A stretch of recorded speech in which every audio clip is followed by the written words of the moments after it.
지난 시간에 우리를 당신의 교회로 세우시기 위해서 홀로 십자가 위에서 고난을 당하시며 또 우리의 죄를 대속해 주신 예수 그리스도의 구속 사역을 배웠습니다. 그분은 근본 하나님의 본체이시지만은 창세전에 삼위 하나님께서 협의하신 그 언약을 따라서 친히 성자로서 인간의 육신을 입으시고 이 세상에 오셨습니다. 뿐만 아니라 우리의 연약함을 친히 체휼하시고 마땅히 우리가 감당해야 될 그 아버지의 언약의 저주를 당신이 홀로 담당하셨습니다. 이로써 우리가 하나님의 진노에서 벗어나고 주의 구원을 경험하게 하셨습니다. 그리고 주님의 교회로 함께 세워져 가게 하셨습니다. 그런데 오늘 우리의 고백은 바로 이 죽으신 그리스도를 아버지께서 지극히 높이셨을 때도 여전히 우리의 구원 사역을 위해서 주께서 일하고 계심을 보여줍니다. 고린문답 28문답은 이렇게 답합니다. 우리 28문답 다시 한번 문답하겠습니다. 제가 문을 읽을 때 답을 읽어주시길 바랍니다. 제 28문, 그리스도의 높아지심은 무엇입니까?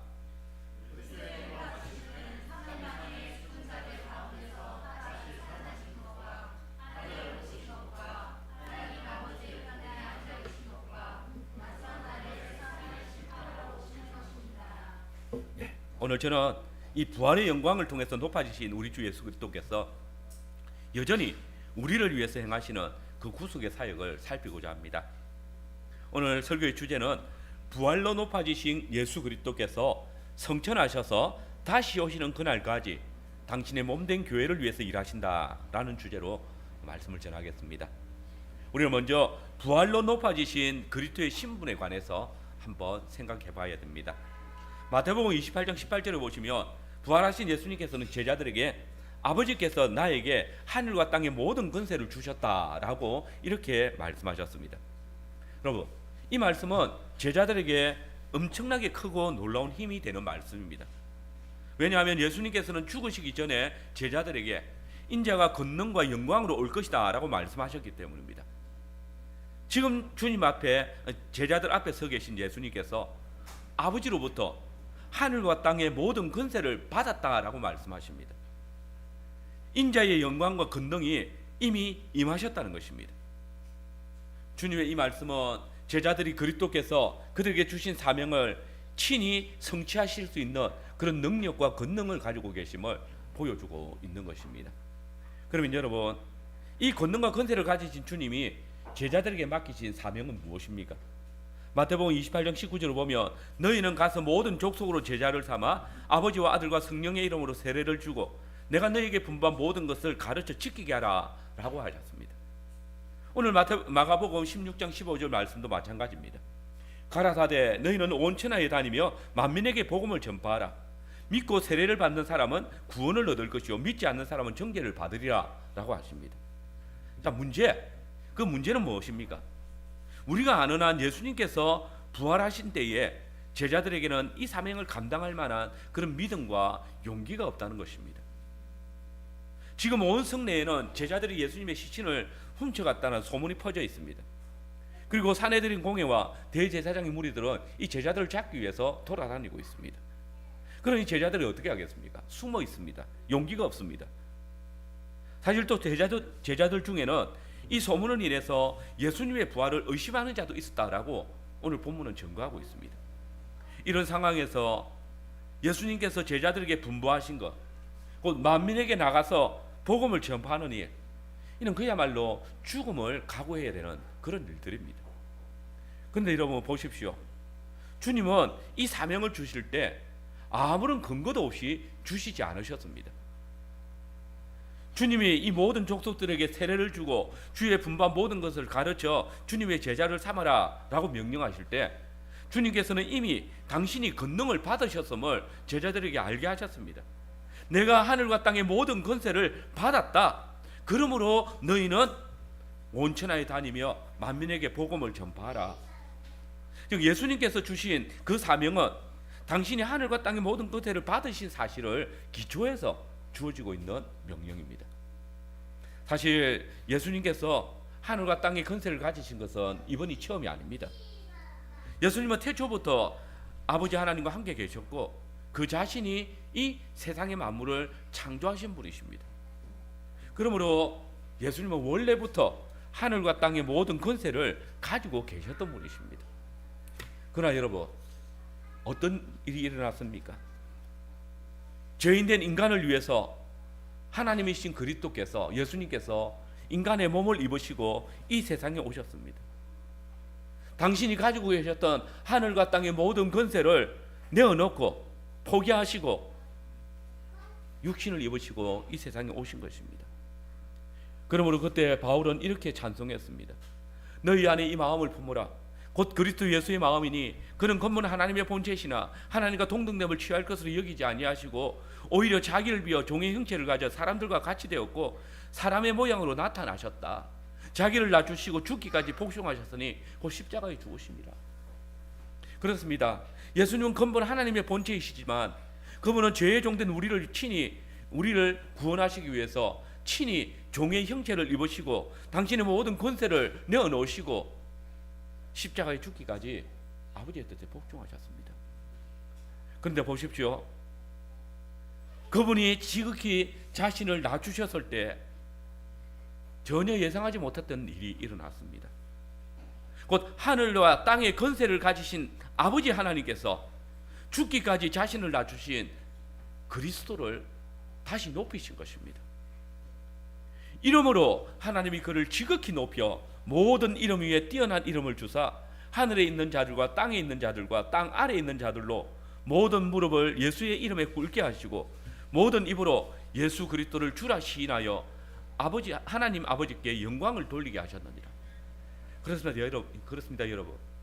하나님의 본체이신 그리스도께서 하늘과 땅의 권세를 포기하고 낮아지시되 종의 형체까지 낮아지시고 죽기까지 낮추셨을 때 성부 하나님께서 친히 낮아지신 예수 그리스도를 다시 높이 드셔서 하늘과 땅의 모든 권세를 주셨던 것입니다. 그리고 제자들은 이 하늘과 땅의 권세를 가지신 절대자에 의해서 자신들의 직무를 임명받았다는 사실입니다. 그리고 복음을 전할 때 그들은 그 권세와 능력을 느꼈습니다. 그러기에 모든 권세 있는 자들 앞에서 담대히 말하고 있는, 사람들을 두려워하지 않는, 오히려 그들에게 주신 하나님의 말씀을 그들에게 전하며 너희 말 듣는 것과 하나님의 말씀을 듣는 것 중에 어느 것이 옳으냐라고 도리어 질문할 수 있었습니다. 여러분, 하늘과 땅의 모든 권세를 가지신 주님께서는 그의 제자들을 통해서 그의 복음이, 하나님의 말씀이 땅끝까지 전파되어지도록 명령하셨습니다. 그리고 그 명령을 이루시기 위해서 친히 하늘과 땅의 모든 권세를 받으셨고 그 권세와 능력을 통해서 제자들로 하여금 그 사명을 감당케 하십니다. 그 백성들에게 새로운 생명을 주시고 구원의 소망을 일으키며 하늘의 문을 열어제치고 땅의 백성들로 하여금 하늘의 보좌로 나오게 하시기 위하여서 당신의 제자들을 파송하시고 그 파송 위에 당신의 권능으로 역사하신 것입니다. 여러분, 우리가 복음을 전하거나 주님의 일을 할 때에 우리는 우리의 재능과 능력과 권위에 의존해서 하는 것들이 아닙니다. 주님께서는 하늘로 올라가시기 전에 우리에게 사명을 주시기 전에 이 사실을 먼저 말씀하셨습니다. 나는 하늘과 땅의 모든 권세를 가졌다. 그러므로 너희는 내 명령을 들어라. 여러분 기억하십시오. 주님께서는 당신의 복음을 우리의 권세와 우리의 능력과 우리의 지혜에, 우리의 재능에 의존해서 맡기지 않으셨습니다. 도리어 그분은 당신의 권세로 우리를 보내십니다. 우리가 주께서 주신 사명을 수행할 때에 그 속에는 우리의 능력이나 우리의 지혜가 아니라 주의 권세가 있으며 주님의 능력이 있는 것입니다.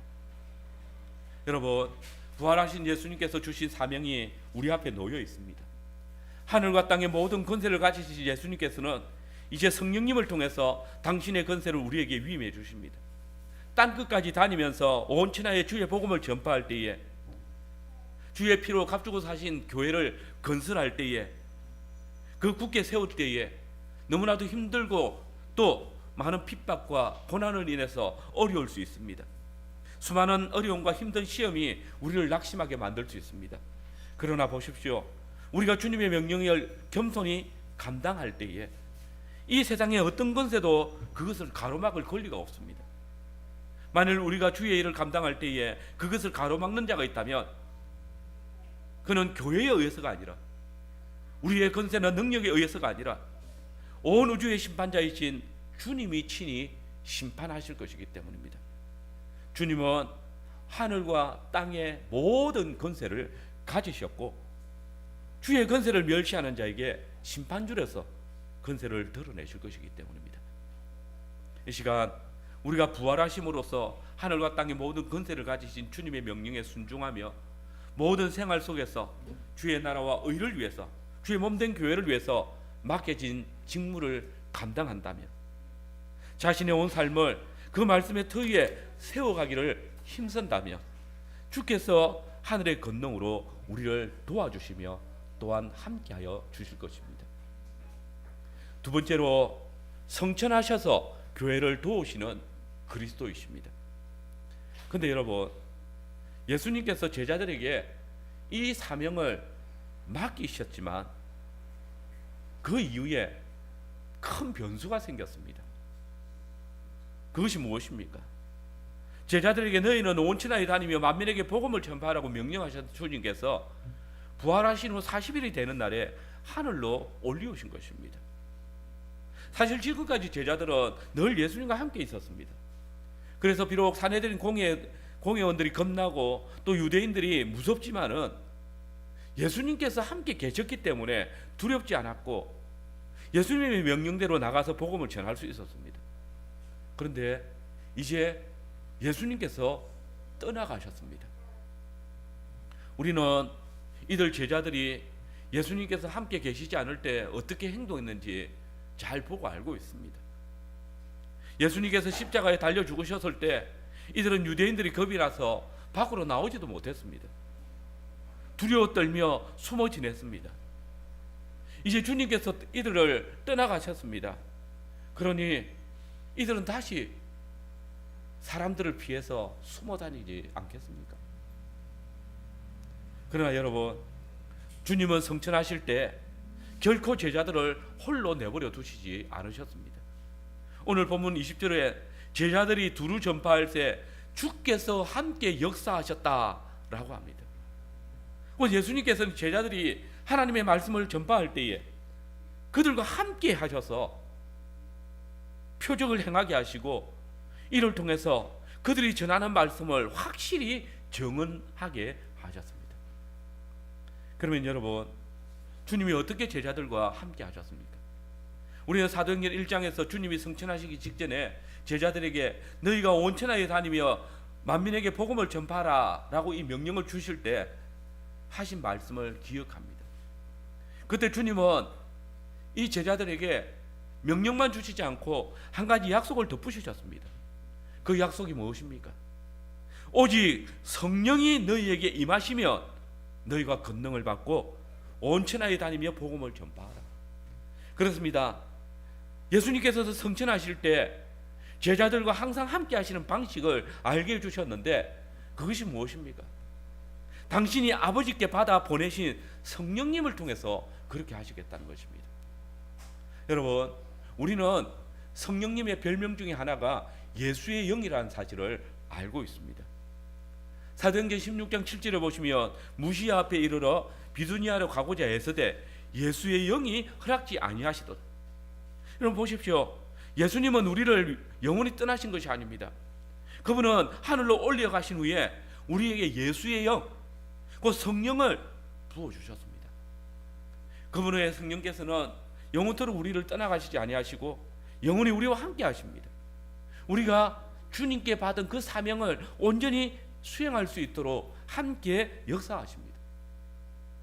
여러분, 주님께서는 당신의 교회에게 감당할 수 없을 만큼 큰 임무만 맡기고 홀로 하늘로 올리신 것이 아닙니다. 오히려 그분은 그 직무를 주실 때에 함께 주의 권세를 우리에게 위탁하실 뿐 아니라 친히 당신의 영, 예수의 영이신 성령님을 우리에게 보내주셔서 우리와 함께 하십니다. 그러므로 마태복음 10장에서 제자들을 파송할 때에 이미 제자들에게 사람들이 너희를 총독들과 임금들에게 넘겨줄 때에 어떻게 또는 무엇을 말할까 염려치 말라. 그때에 무슨 말 하실 것을 주시리니 말하는 이는 너희가 아니라 너희 속에 말씀하시는 자 곧 너희 아버지의 성령이시라 라고 약속하셨습니다. 여러분 놀랍지 않습니까? 우리가 이 세상 가운데 고난과 핍박을 겪으면서도 어떻게 높아지신 주님이 맡기신 사명을 감당할 수 있겠습니까? 바로 주의 보내신 성령님의 능력으로 가능한 것입니다. 연약한 우리가 주님의 교회를 굳게 세우고 선교의 사명을 감당할 수 있는 그 이유, 그것은 오직 성령님께서 우리와 함께 하시기 때문입니다. 예수의 영으로 오신 성령님, 그분께서 친히 우리에게 예수 그리스도의 피 흘려 사신 교회를 건설할 수 있는, 또 지킬 수 있는 능력을 주시고 또 함께 하시는 것입니다. 예수님께서 제자들에게 가르치신 말씀들이 생각나게 하십니다. 사도들을 통해서 복음서가 기록되어지게 하시고 제자들이 주님의 말씀을 전파하고 가르침으로써 교회가 세워져 가게 하십니다. 이 모든 것은 바로 주의 보내신 성령님의 역사입니다. 주님은 당신의 성령님을 통하여서 너희와 항상 함께하리라 약속을 온전히 이루시며 또한 그분을 통하여서 당신의 몸된 교회를 지키시고 보존하시는 것입니다. 사실 오늘 본문 17절에 믿는 자들에게는 이런 표적이 따르리니 라는 이 말씀은 은사주의자들이나 또 오순절파 사람들에 의해서 주께서 모든 그리스도인들과 함께 하셔서 표적을 나타내도록 하셨다라는 근거구절로 사용됩니다. 믿는 자들은 여러 가지 표적이 나타나고 기적적인 일들을 행해야 한다라는 말로 인용합니다. 그러나 주님은 20절 말씀에서 이 표적을 행하는 자들이 누군지 분명하게 밝히십니다. 곧 제자들이 나가 두루 전파할 때 주께서 함께 역사하사 그 따르는 표적으로 말씀을 확실히 정언하시니라. 즉 주님께서 이 표적을 나타내도록 하신 자들은 바로 당신의 제자들이었습니다. 그러면 주님은 왜 이 제자들과 함께 하시고 그들을 도와서 표적과 기사를 드러나도록 하시는 것입니까? 15절 말씀에 보시면 주님께서는 가룟 유다를 제외한 11명의 제자들에게 너희는 온 천하에 다니며 복음을 전파하라고 하셨습니다. 제자들이 전파해야 될 복음의 내용은 16절에 나타난 것처럼 믿고 세례를 받는 자는 구원을 얻을 것이지만 믿지 않는 자는 정죄를 받을 것이라는 내용입니다. 그리고 이 복음 전파의 사역은 바울의 고백처럼 믿음은 복음을 들음으로 나기 때문에 다른 어떤 사역보다 중요한 사역이었습니다. 그러나 이 명령을 받은 인간들이 연약합니다. 그들은 유대인들의 말 맞다나 평생 동안 고기 잡던 교육도 제대로 받아본 적이 없는 갈릴리 어부 출신들입니다. 그런데 그런 자들이 어떻게 온 천하에 다니며 복음을 전파하겠습니까? 어느 누가 이 어부 출신 예수님의 제자들의 말에 귀를 기울여 주겠습니까?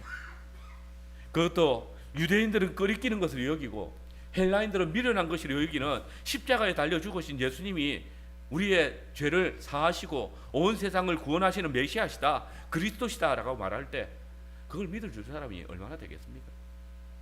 그런데 여러분, 주님은 제자들에게 온 천하에 다니며 땅끝까지 이르러 당신이 십자가에 못 박히시고 죽음으로부터 일어나셨다라는 그 복음을 전파하라고 명하셨습니다. 주님의 명령이기에 제자들은 순종해야 하는 것입니다. 그런데 여러분, 주님께서는 이 명령을 제자들에게 주실 때 그저 제자들에게 맡기지 않았습니다. 복음을 선포하는 것은 제자들이 아니었습니다.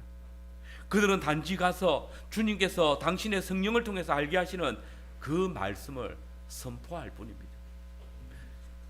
실상은 하늘에 올리신 예수님께서 제자들을 통해서 나타내신 표적들로 통해서 그들이 전파하는 말씀을 확실히 정언하게 하셨습니다. 우리는 주님이 제자들과 함께 하셔서 행하신 표적과 기사를 성경에서 많이 볼 수 있습니다. 사도행전 2장에는 새 방언을 말하는 표적이 사도들이 복음 전파 사역을 하는데 함께 하였습니다. 사도들은 천하 각국에서 모여온 유대인들이 다 알아들을 수 있는 방언으로 설교를 했었습니다. 또 병든 사람을 낫게 하는 표적도 많이 일어났습니다. 베드로와 요한은 성전 미문의 안전병이를 주의 입으로 낫게 했고, 베드로는 루다에서 중풍병자 애니아를 고쳤고, 이어 요바에서 죽은 다비다를 살렸을 때에 이 표적은 베드로가 전거한 하나님의 복음을 더 확실하게 증언해서 루다와 요바에 많은 사람들이 믿음 안으로 들어왔다라고 증거하고 있습니다. 바울이 루스드라에서 복음을 전파할 때에 예수님께서는 그때 주의 영을 통해서 안전병이를 낫게 하는 표적을 통해 행하셨고, 또 루스드라 사람들을 복음 안으로 불러들였습니다. 사도행전 19장 11절 이하의 말씀을 보시면 하나님이 바울의 손으로 놀라운 능력을 행하게 하시니 심지어 사람들이 바울의 몸에서 손수건이나 앞치마를 가져다가 병든 사람에게 얹으면 그 병이 떠나고 악기도 나가더라, 이렇게 기록하고 있습니다. 바울과 바나바가 이고니온에 있을 때에 주께서 친히 저희 손으로 표적과 기사를 행하게 하셔서 자기의 은혜의 말씀을 증거하게 하셨다라고 말씀하고 있습니다. 또 빌립보에서 귀신 들린 계집종을 고쳤고, 뱀이 바울의 팔 주위를 물어서 죽게 만들려고 했지만은 손상 당하지 않았다라고 증거하고 있습니다. 여러분, 사도들과 주의 제자들이 복음 전파 사역을 감당할 때에 이 모든 표적과 기사들은 무엇을 계시합니까? 주께서 제자들과 함께 역사하신다는 것입니다. 그래서 바울은 하나님께서 자신을 통해서 계속해서 기사가 나타나도록 하시는 이유를 그리스도께서 이방인을 순종하게 하시기 위해서 나로 말미암아 말과 일이며 표적과 기사와 능력이며 성령의 능력으로 역사하게 하셨다라고 선언했던 것입니다. 여러분, 주님의 제자들이 주님의 명령을 따라 온 유대와 사마리아와 땅끝까지 나가서 그곳에서 그리스도의 승리의 복음을 전파할 때에 성천하신 주님께서 그들과 함께 하셨습니다. 많은 표적과 기사로 역사하셨습니다. 이를 통해서 제자들이 선포하는 그 말씀의 진리를 더욱 확정시켜 주셨고, 그때 천하 만민이 주님께로 나오는 역사가 있었습니다. 그런데 여러분, 여기서 주의할 것이 있습니다. 곧 이때의 사람들의 믿음을 일으킨 것은 이 제자들을 통해서 나타난 많은 기사와 표적이 아니라는 사실입니다. 오히려 생명의 말씀이 천하 만민에게 전파되고, 그때 이 사도들을 돕기 위해서 표적과 기사가 나타난 것입니다. 오늘날도 동일합니다. 하나님께서는 결코 당신의 복음을 확증시키기 위해서 표적과 기사를 나타내시는 분이 아니십니다. 표적은 결코 믿음을 견고하게 하는 방편이 아니라는 말입니다. 오직 주님께서 사도들과 함께 역사하사 확실하게 증거하게 하신 그 복음을 믿음으로 받아야 합니다. 이것이 보지 않고 믿는 자에게 복되다라는 주님의 약속을 성취하는 길입니다. 여러분, 실상 어떤 사람이 예수님께서 오래전에 사도행전에 기록한 그 표적과 기사를 통해서 사도들이 설교한 것은 이미 확고히 하셨다라는 것을 믿지 않는다면 그는 사실은 복음을 믿지 않는 자입니다. 오늘날에도 복음을 확고히 하기 위해서 이런 표적들이 나타나야 된다라고 말하는 사람 역시 이미 사도들을 통해서 확실하게 증거되어진 그 복음의 말씀을 믿지 않는 것입니다. 그러면 여러분, 오늘 우리 주변에 오순절파나 또 은사주의자들이 행하였다고 주장하는 그 표적들과 또 기사들은 무엇입니까? 우리는 이것을 생각할 때에 두 가지 사실을 기억해야 합니다.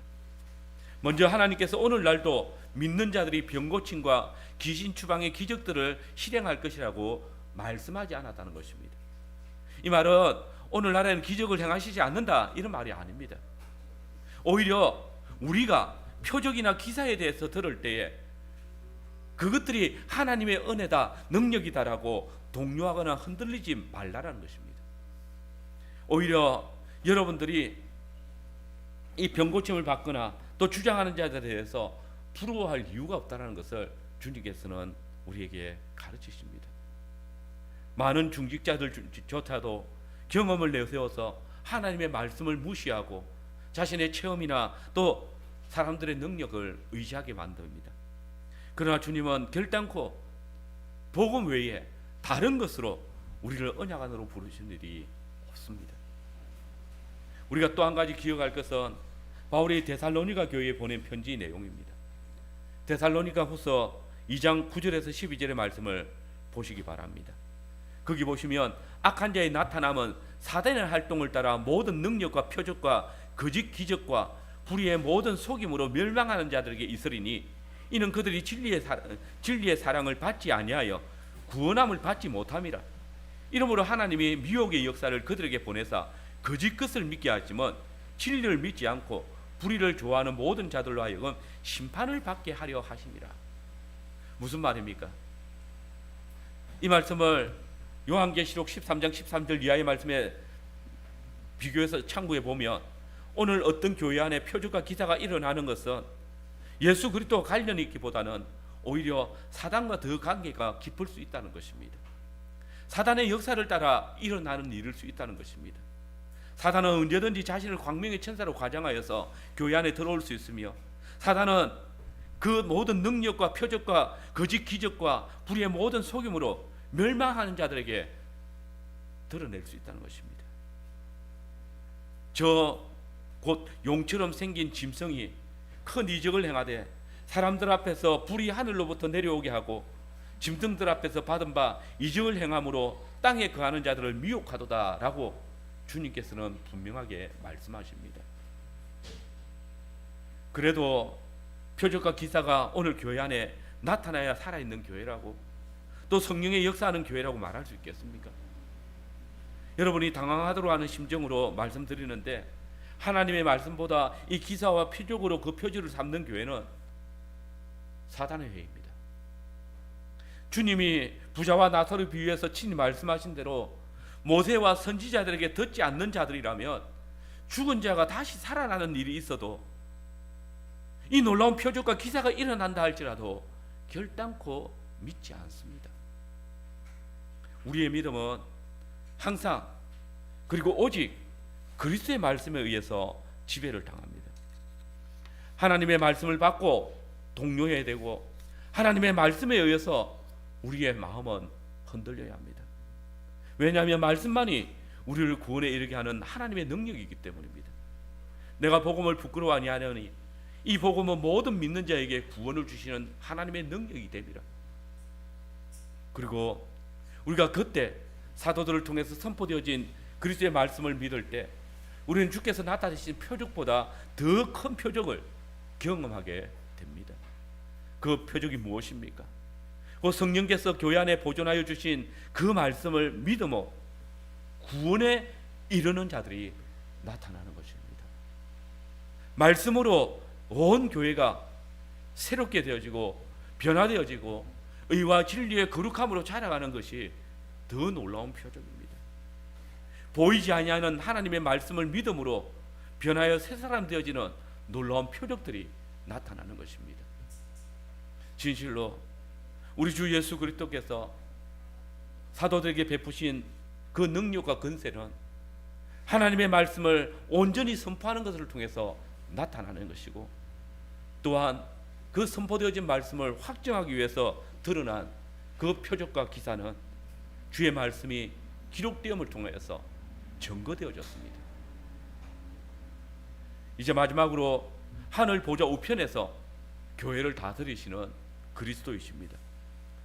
마가는 예수님께서 하늘에 올리셨을 때 하늘에서 주도권을 쥐시고 하늘의 주인처럼 하나님 우편에 앉으셨다라고 증거합니다.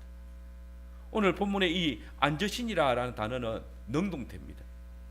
누군가에 의해서 앉혀진 것이 아니라 당연히 자신의 보좌인 줄 알고 능동적으로 앉았다는 것입니다.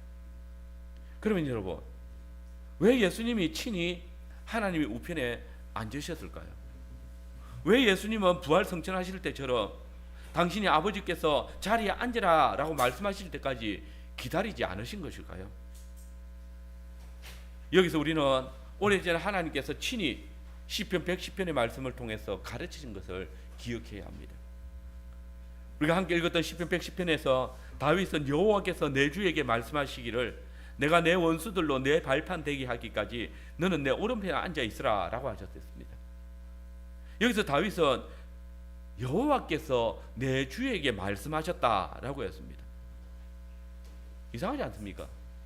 아니 야훼께서 주님이신데 이 야훼께서 누구에게 주께 말씀하셨다는데 이 주는 누구를 말하는 것입니까?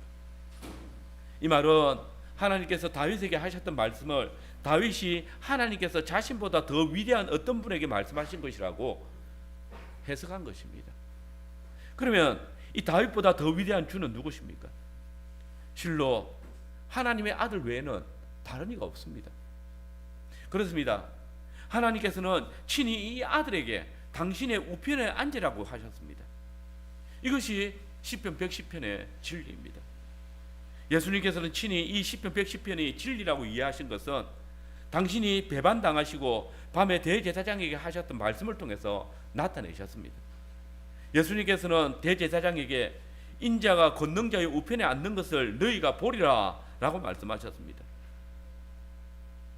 여러분, 과연 대제사장이 예수님께서 하나님의 우편에 앉으시는 것을 본 적이 있습니까? 예, 보았습니다. 예수님께서는 스데반을 통하여서 하늘 문을 여시고 그리고 그 스데반을 통하여서 예수님께서 하나님의 보좌 우편에서 서서 우리를 지켜보고 계시다라고 증언했습니다. 여러분, 예수님께서 하늘을 올라가셨을 때에 그분은 하나님의 우편에 이르렀습니다. 그때 아버지 하나님께서 이 예수님께 어떤 일을 하셨습니까? 예수님께서 이미 아버지께서 말씀하셨던 시편 110편의 말씀을 이루기 위해서 아버지의 뜻에 순종해서 보좌 우편에 앉으셨습니다.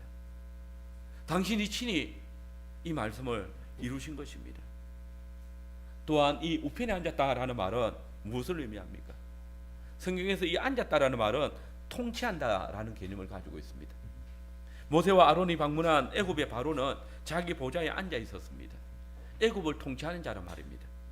다윗은 아들 솔로몬이 내 보좌에 앉을 것이다 라고 바세바에게 말했습니다. 솔로몬이 왕이 될 것이라는 말입니다. 야훼 하나님께서 이스라엘 위에 앉으셨다 또는 언약궤 위에 자정하셨다, 이 말은 그분이 온 이스라엘의 왕이시다, 통치권을 가지셨다라는 의미입니다. 마찬가지입니다. 지금 예수님께서 하늘로 받아들여졌을 때, 성천하셨을 때 그분이 하나님 우편에 앉으셨습니다. 이 말은 예수님께서 이제 만유의 통치자가 되셨다는 것입니다. 만왕의 왕이 되셨다는 것입니다.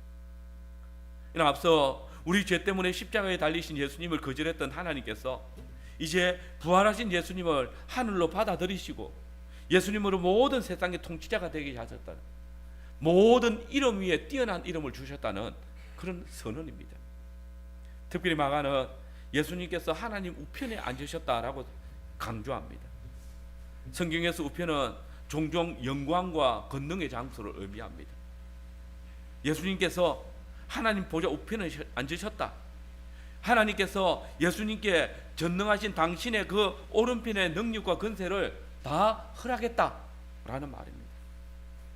예수님께서 이제 세상의 구주이실 뿐만 아니라 세상의 통치자가 되셨다는 것을 선언하시는 것입니다.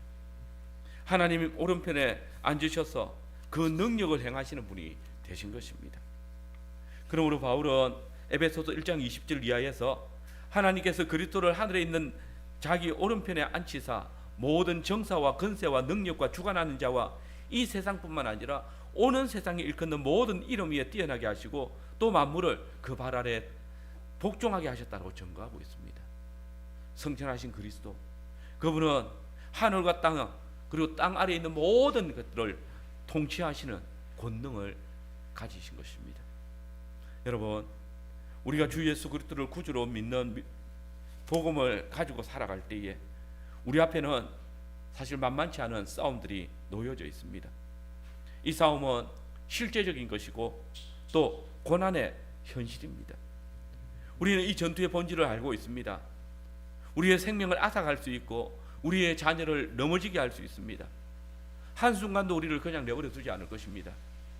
우리를 위협하고 공격하는 이 권세와 능력들은 우리가 가장 두려워하는 사망의 권세를 가지고 있기 때문에 능히 감당할 수 없을 만큼 강력하게 보입니다. 암담하고 두려운 현실입니다. 도대체 우리가 어떻게 이것들을 감당할 수 있을까요? 그러나 그때 마가는 이 험난한 현실 앞에 서 있는 교회에게 단 한마디로 위로를 주십니다. 주 예수님께서 하늘에 오르사 하나님 우편에 앉으셨느니라. 여러분, 이 한마디는 우리가 결코 어떤 상황 가운데서도 어떤 힘든 가운데서도 두려워하지 않으며 우리의 싸움을 포기할 이유가 없음을 보여주는 것입니다. 바울 사도는 여기에 덧붙여서 하나님께서 그리스도를 하늘에 있는 자기 오른편에 앉히사 모든 정사와 권세와 능력과 주관하는 자와 이 세상뿐만 아니라 온 세상에 일컫는 모든 이름 위에 뛰어나게 하셨다. 그리고 만물을 그 발 아래 복종시키셨다라고 증거합니다. 여러분, 이 세상을 다스리는 것, 그것은 어느 대국의 왕이나 훌륭한 대통령이 아닙니다. 비록 우리에게 닥치는 현실은 고난의 연속이지만, 그래서 이 현실과의 싸움은 우리를 위협하지만은 보십시오, 만물의 주관자가 되시는 우리 구주께서 하늘 보좌에 앉으셔서 이 모든 정사와 권세와 능력과 세상의 주관자들을 다스리고 계십니다. 이 사실은 주님께 속한 자들에게 놀라운 확신과 소망을 주지 않습니까? 그리고 우리의 일상에 일어나는 모든 일들이, 모든 문제들이 결코 우연한 것이 아니라 하늘 보좌의 우편에 앉으신 만물의 주관하시는 분이신 그리스도의 다스림 안에 있다는 사실을 우리에게 약속하고 있습니다. 여러분, 우리 주 예수 그리스도는 만물의 주권자이십니다. 만유의 통치자이십니다. 만왕의 왕이십니다. 보좌에 앉으신 분이십니다. 저와 여러분의 죄값을 지불하신 예수님이 이 모든 것의 주인이십니다. 모든 권세와 능력을 주관하시는 분이십니다.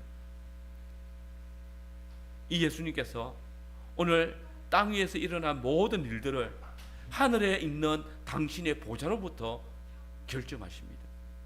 교회의 머리신 주님의 보좌는 우리 교회가 결정하는 모든 문제를 주관하시는 분이십니다. 주의 주권은 저와 여러분의 작은 일상까지도 다스리십니다. 어떤 대적들의 권세와 능력도 우리를 넘어뜨리지 못하도록 주님을 바라보고 의뢰하는 자들을 도우실 것입니다. 모든 만물과 주권을 다스리심으로써 주의 권세와 능력의 어떠함을 알게 하시고 모든 만물이 주 앞에 무릎을 꿇게 하실 것입니다. 그의 백성된 우리는 바로 이 주님의 권세와 능력 가운데 우리에게 맡겨진 직임을 감당하는 것입니다. 여러분, 주님이 십자가 위에서 우리의 죄를 담당하실 때에 아버지께서는 그분을 하늘로 올리우시고 당신의 보좌 우편에 앉히우셨습니다. 그리고 아버지의 주권과 권능이 주님께 온전히 드리워졌습니다. 성천하신 주님은 하늘과 땅의 모든 권세를 가지시고 지금도 당신의 교회를 살피시고 일하십니다. 오직 당신의 교회를 위하여서 이 세상 모든 만물의 주로 다스리고 계십니다. 여러분, 우리가 주의 백성이 된다는 것, 하나님의 나라에 속한 자로 살아가는 것, 이 배역한 세상 가운데에서 언약의 자녀로 주의 교회를 자라게 하는 것, 정말 쉬운 일이 아닙니다. 그러나 이 모든 역사 가운데 하늘과 땅의 모든 권세를 가지신 우리 주님이 계십니다. 하늘 보좌에 앉으셔서 당신의 교회를 위해서 일하시는 만유의 주님이 계십니다. 주님이 저와 여러분의 삶의 주인이 되시길 바랍니다. 하늘과 땅의 모든 권세와 정사와 이 세상의 모든 주권자들을 다스리시는 그 만유의 주께서 우리의 주가 되어주시고 주권자가 되시며 여러분의 모든 삶이 그분의 삶 속에 거하시길 바랍니다. 여러분, 진정 하늘 보좌에 앉으심으로 이 세상 모든 만물의 주가 되신 우리 주님의 다스리심을 따라 살아가기를 바랍니다. 세상의 법이나 명예나 권세가, 재물이나 욕심이 우리를 다스리지 않도록 경계합시다. 우리의 자녀들이 세상의 교육과 유행의 다스림을 받지 않도록 부활 성천하신 주님 앞에서 하늘 보좌 우편에서 만물을 주관하시는 주님의 말씀을 따라서 살아가기를 힘씁시다. 우리가 주의 말씀을 쫓을 때에, 주님의 인도하심을 받을 때에 만물의 주관자이신 주께서 우리를 보살피시며 도우실 것입니다. 지금도 주님께서는 하늘 보좌 우편에 앉으셔서 당신의 교회를 다스리시고 이 세상을 주의 뜻대로 다스리시기를 원하십니다. 그리고 때가 참에 자기 백성들의 눈에 눈물을 신원하여서 영광의 보좌에서 일어나셔서 친히 강림하실 것입니다. 갈릴리 사람들아 어찌하여 서서 하늘을 쳐다보느냐. 너희 가운데서 하늘로 올리우신 예수는 하늘로 가신 본 그대로 오시리라. 주님께서 우리와 온전히 연합하시기 위해서 다시 오실 것입니다. 그때 모든 자들이, 모든 무릎이 만물에 주께 경배할 것입니다. 땅 위에 있는 자들, 땅 아래에 있는 자들, 땅 아래 물속에 있는 자들이 다 주님께 경배할 것입니다.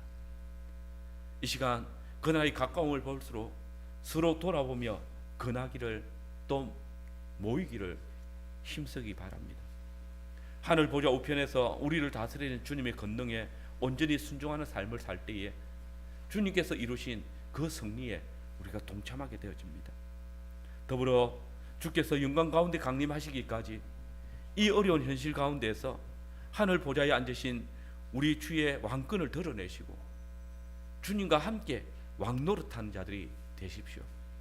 그래서 주의 나라의 의를 위해서 참된 믿음의 용기를 가지시고 이 세상의 모든 패역한 것들에 대해서 우리 주님께서 우리에게 감당하게 하신 의와 공도의 삶을 살아드림으로써 주의 나라가 더욱 확장되어져가는 놀라운 역사를 이루시길 바랍니다.